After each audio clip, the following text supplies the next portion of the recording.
Hello and welcome to my latest weekly video news from Madison's. Well, Bank of England put up base rate last week. It went to 1%. That's in a desperate bid to try and curb or control inflation, which is now sitting at 7%.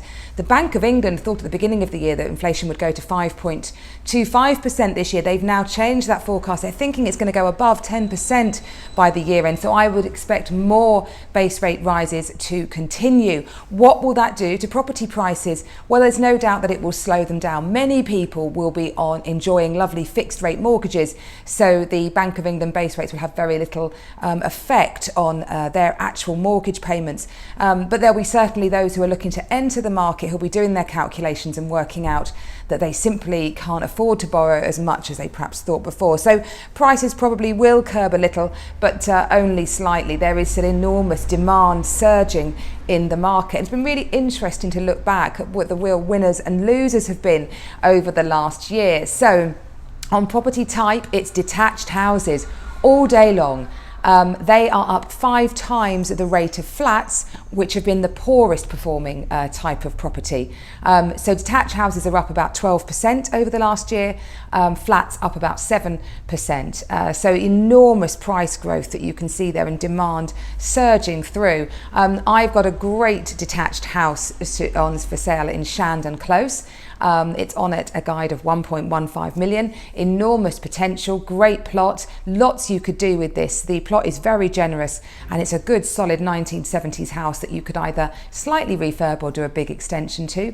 That's a great one. But if flats are what you're going for and you want to get a great deal at the moment, how about this beautiful 2-bedroom flat in Balmoral House on at a guide of 475,000? And for me, it delivers on 2 of the things that often flats don't, which is that it has allocated private off-road parking and access to outside space. You've actually got your own little terrace out the back and then further access to the communal gardens. So that's a great flat. So there's 2 of interest for you if you are thinking of dipping into either of those particular property types.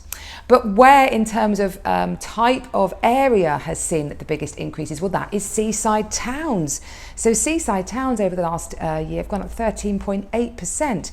I mean, generally everything's done pretty well over the last year. So new towns and market towns are up about 11%. But as you can see, they're not as high as those seaside towns, which actually roared away in the pandemic as well. They were absolutely the strongest performer when we were in the depths of the pandemic, mainly because many people probably couldn't get on a plane and enjoy other holidays and were thinking this could be quite an investment or use for my own use. So really interesting there to see those 2 big things that have been the big performers, and let's see what happens to prices. We're still experiencing enormous demand here at Madison's. Almost everything we list is for sale. I'm at seal bids on one today. So yeah, still a very buoyant market from what I'm experiencing.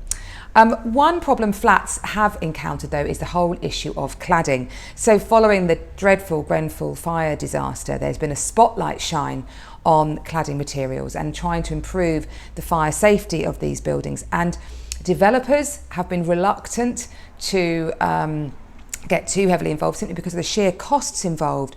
But last week, encouragingly, 5 billion was pledged by developers to help restore these particular buildings. They have to have been built within the last 30 years, and generally they will look to improve those claddings and also overall fire safety. And there's some big developers that have jumped on board with that: Berkeley Homes, Bellway, Carla, Scott Nicholson, Crest Nicholson as well. So lots of big developers that have agreed to help out with that particular initiative, which I think is greatly needed, because the people who are locked in those properties are finding them almost unsaleable if they don't have a plan to address those cladding issues. So that's great news. Well, there's lots going on in the town. I popped down to the Amelia last week, and my goodness, what an amazing resource that is we have in the town. I would encourage anybody to go and have a look at it. It's absolutely superb. So much going on. It's going to be so vibrant in Tunbridge Wells, and there's even a snippet of me in there you can see. But yeah, it's absolutely fabulous. Lovely cafe. Do head down there. And if in the evenings you want to while your time with something else, why don't you have a look at my latest blog I've posted? It's all about planning to demolish a property. So simple steps that you need to think about. Obviously, I have just knocked down my bungalow. Do look at my Instagram. As you'll see, groundworks are apace. They think they'll have the superstructure up in 11 weeks. I'm looking forward to bringing you snips of that happening. But if you want to find out the first step about how do you actually knock down a property, not physically with the wrecking ball, etc., but the steps you have to go through, then do check out the blog for more details. I hope you have a lovely week. I look forward to seeing you next week. Bye bye.